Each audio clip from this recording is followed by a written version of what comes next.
मालेगावच्या मोर्चातील काही जमाव संतप्त झाल्याची माहिती समोर येते। या क्षणाची महत्त्वाची बातमी, मालेगावच्या मोर्चातील काही जमाव संतप्त झालेला आहे। मालेगावमध्ये खरं तर बंदची हाक पुकारण्यात आलेली आहे। आता जनतेमध्ये एकच आक्रोश पाहायला मिळतोय, निषेध व्यक्त केला जातोय मालेगावातील चिमुकलीवरील अत्याचाराचा। आणि त्याच क्रमात आता मालेगावमधील मोर्चातील काही जमाव संतप्त झालेला आहे। आरोपीला कठोरातील कठोर शिक्षा व्हायला पाहिजे अशी मागणी या जमावाची आहे, नागरिकांची आहे। आणि याच क्रमात आता मालेगावमधील सुरू असलेल्या या मोर्चातील काही जमाव संतप्त झालेला आहे। आरोपीला फाशीची शिक्षा द्या ही मागणी आता जोर धरू लागलेली आहे। मालेगावात 3 वर्षीय मुलीवर अत्याचार आणि हत्या प्रकरणात अप्पर जिल्हाधिकारी कार्यालयावर जनआक्रोश मोर्चा काढण्यात आलेला आहे। न्यायालयाच्या आवारात जोरदार घोषणाबाजी देखील पाहायला मिळते।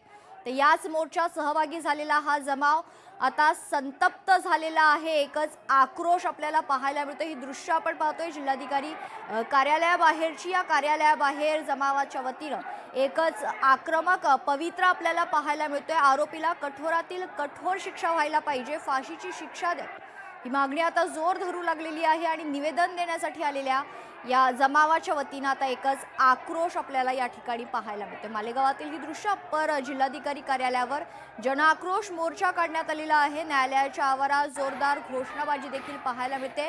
सविस्तर माहिती जाणून घेऊयात, आपले प्रतिनिधी विशाल मोरे आपल्यासोबत जोडले जात आहेत। विशाल, ही जी दृश्य आपण पाहतोय, आता जमाव चांगला संतप्त झालेला आहे।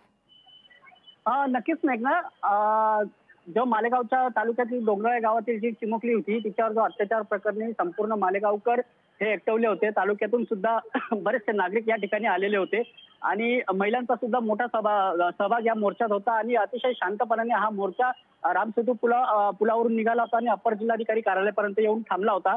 आणि तिथे एका चिमुकलीचंही भाषण झालं आणि त्यानंतर मंत्री महोदयांनी त्यांचं भाषण केल्यानंतर जमाव जो होता तो सर्वत्र इकडे तिकडे म्हणजे जो मोर्चा होता तो समाप्त झाला होता। पण त्याच्यातील काही मोर्चेकरी होते ते संतप्त झाले आणि त्यांनी की आरोपीला फाशीच पाहिजे, आरोपी आमच्या समोरच पाहिजे अशी मागणी करत थेट त्या अप्पर जिल्हाधिकारी कार्यालयात त्या परिसरात पहिले गेले होते। त्यानंतर तिथून त्यांनी त्यांचा मोर्चा न्यायालयाच्या परिसरात वळवला होता। न्यायालयाचं गेट बंद असताना ते गेट तोडून त्यांनी आत प्रवेश केल्याचं समजतंय।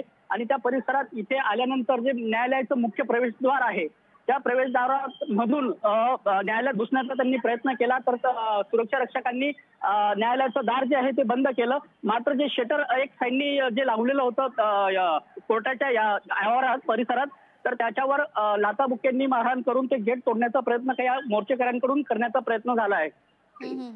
पोलिसांची मध्यस्थी आपण पाहतोय, पोलीस रोखण्याचा प्रयत्न करतायत आंदोलकांना। एकंदरीतच जे दृश्य आहे, तणावपूर्ण परिस्थिती आता निर्माण झालेली आहे संपूर्ण परिसरात। विशाल, नक्कीच तणावपूर्ण परिस्थिती निर्माण झाली होती आणि सुरुवातीला जो मोर्चा होता हा शांततेत निघाल्यामुळे पोलिसांनीही बळाचा वापर केला नाही।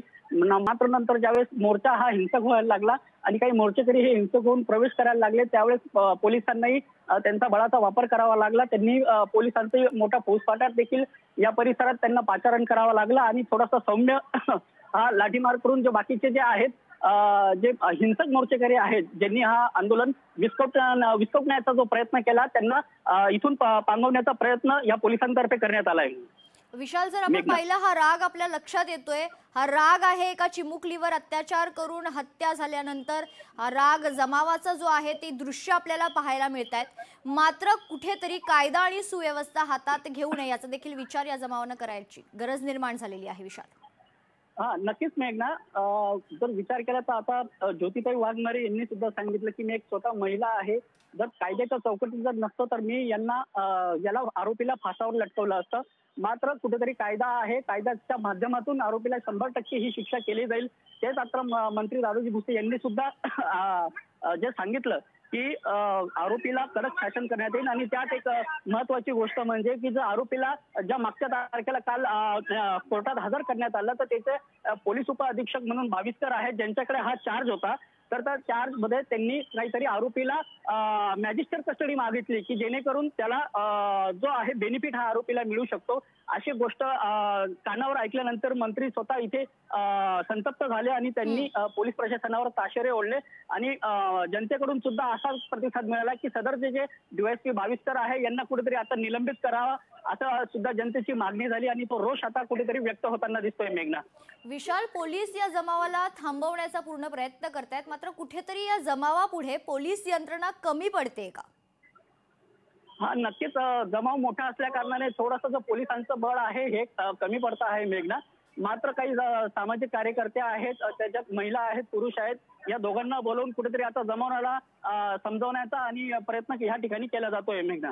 हा जो जमाव आता संतप्त झालेला आहे, आक्रमक झालेला आहे, या संदर्भात स्थानिक प्रतिनिधींची काही प्रतिक्रिया आलेली आहे का? त्यांची मध्यस्थी काही आपल्याला पाहायला मिळणार आहे का विशाल?